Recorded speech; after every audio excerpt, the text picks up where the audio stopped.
Oke, balik lagi ke Santekno. Kali ini kita akan bahas hash sama kriptografi. Nah, sebelum kita implement gimana caranya, kita bahas dulu nih. Hash ini biasanya dipakai buat apa? Nah, fungsi hash ini yaitu mengambil satu set data dan menguranginya ke ukuran tetap yang lebih kecil. Nah, biasanya ini dipakai untuk pemrograman, untuk segala hal yang mulai dari mencari data hingga eh, mengubah data dengan mudah nih. Misalkan ini ada dua kategori untuk hash ini, ada kriptografi dan ada non kriptografi.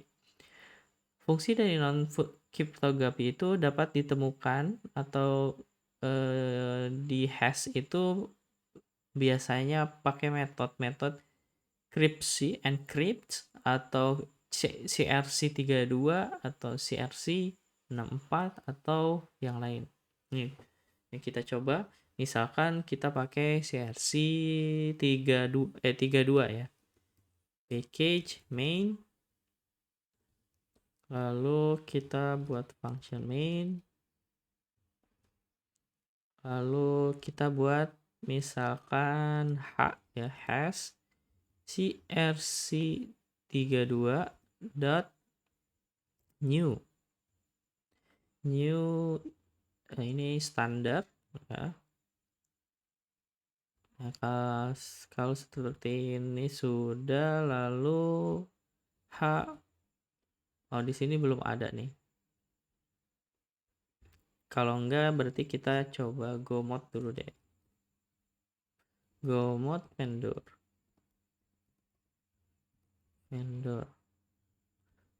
Tidak ada dependensi. Atau kalau enggak kita coba pakai langsung aja importnya. Misalkan hash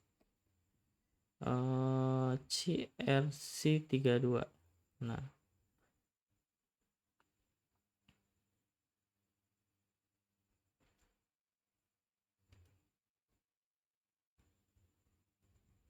ini terlalu banyak ternyata. Nah, CRC32 new. Ini new. Nah, kayak gini harusnya. Lalu nanti write, misalkan kita akan nge-write byte-nya test ya. Nah, lalu kita buat sum 32, lalu kita keluarkan nih si datanya. Kita coba jalanin. Nah, ini langsung bentuknya yang udah terenkripsi berdasarkan sum32 nih, ngehash datanya. CRC32 ini mengimplementasikan hal write nih, berarti interface write, sehingga kita dapat menulis byte pada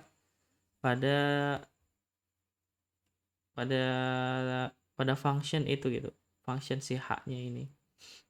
Dan setelah itu kita menulis semua yang diinginkan, lalu kita memanggil sum nih. Di sini sum32, yaitu untuk mengambil unsigned 32 ya, 32 integer. Nah, penggunaan umum untuk CRC32 ini adalah untuk membandingkan nih dua file.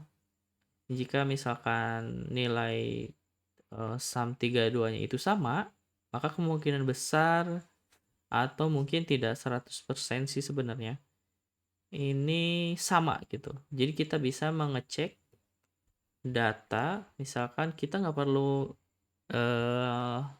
membaca gitu data di dalamnya, tapi kita bisa mengecek dengan CRC ini datanya gitu, hasil sumnya. Jadi Kalau misalkan sum ini sama sum ini, sum tiga-duanya yaitu yang tadi kita coba sama, maka kemungkinan besar datanya ini sama atau filenya ini sama gitu. Nah, selanjutnya gimana sih cara membandingkannya?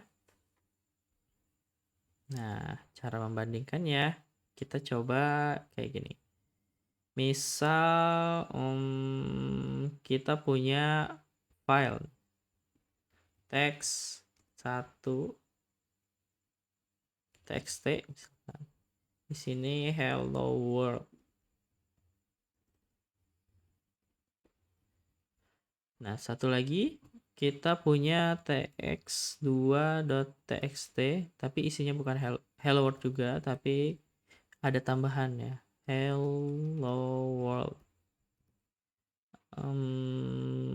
Santekno. Nah, oke. Nah, biar kita panggil dua-duanya, dua file ini kita harus buat dulu berarti get hash ya. Ini get hash-nya itu berarti file name misalkan kayak gini, lalu unsigned integer uin 32 misalkan iya, lalu errornya jangan lupa. Nah, uin integer. Nah, lalu sama kayak tadi.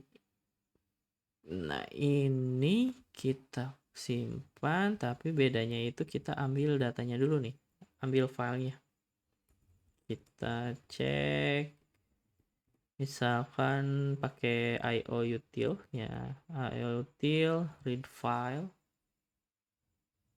file name-nya, lalu kita set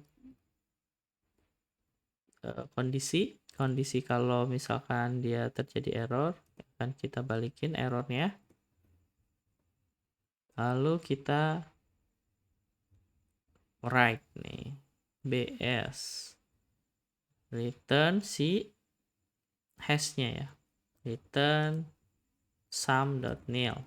Nah, oke, kita udah bikin satu function untuk kebutuhan hashnya karena kita punya dua file, maka kita coba panggil get hash, nama filenya adalah txt1, if error maka balikin aja misalkan fatal atau kita buat log fatal, error, terjadi error.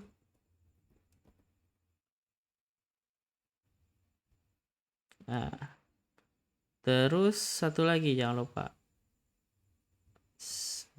karena kita akan membandingkan dua file ya, dua file ini sama atau tidak. Nah,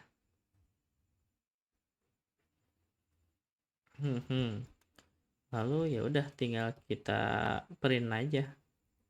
Selanjutnya print len H1 H2, ini karena balikannya itu hasil dari sum 32 kan. Lalu apakah H1 sama dengan H2? Nah, kayak gini. Jangan lupa ini ambil data atau file name-nya teks1, yang keduanya itu teks2. Lalu kita jalanin. Sama atau tidak? Nah, kalau di sini berbeda karena datanya yang di dalam itu adalah hello world sama hello world Santekno. Gimana kalau misalkan kita samakan seperti ini? Apakah sama? Nah, akan mengeluarkan true karena sama. Kalau kita pakai spasi misalkan 1, apakah sama? bakal nggak sama. Karena ini digunakan untuk pengecekan data dari suatu file. Seperti itu. Nah, ini contoh gimana caranya kita membuat hash di dalam Golang ya. Nah, satu lagi kriptografi. Kriptografi nanti kita akan bahas lagi di next video ya. Oke, thank you semuanya. Jangan lupa subscribe dan like video-videonya. Jika teman-teman pengen lebih tahu lagi Golang, kunjungi juga beberapa video yang sudah saya buat. Oke, thank you semuanya.